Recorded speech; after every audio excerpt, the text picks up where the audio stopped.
Hi, I am Tanani Reinheimer, and I am a drug and alcohol counselor in a women's inpatient facility in the state of Iowa. So I'm on Central Time if anybody has any meetings with me. Um, Three assets I bring to the class to learn about generalist social work.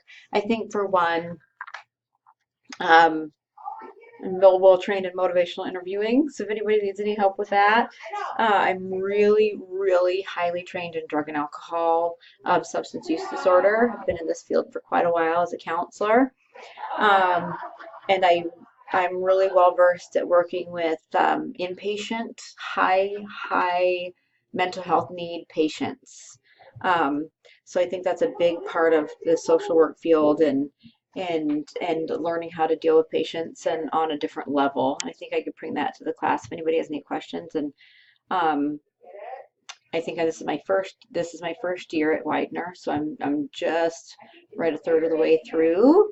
Um, and if I can help anybody out, I definitely, in the social work field, I did this. I've been a probation officer and I was a teen parent advocate. So I'm also very well rounded in the whole social work field with many different facets. So I think I would definitely bring those things to the class. Thank you.